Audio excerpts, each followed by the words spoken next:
பக்தி உள்ளவனை கர்த்தர் தமக்காக தெரிந்து கொண்டார் என்று அறியுங்கள்.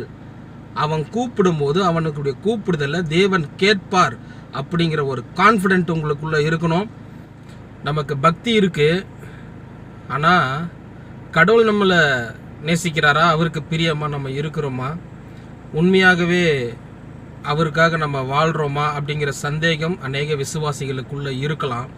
ஆனால் நீங்கள் கவனிங்க, பக்தி உள்ளவனை கர்த்தர் தமக்காக தெரிந்து கொண்டார் என்று அறியுங்கள்.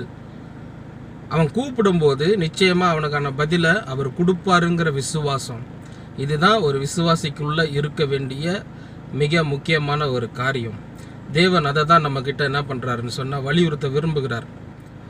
வசனத்தை படித்து தேவன் அதிலிருந்து நமக்கு என்ன சொல்கிறார் அப்படிங்கிற விஷயத்த நீங்கள் என்ன பண்ணுங்கள், புரிஞ்சு கொள்ளுங்கள்.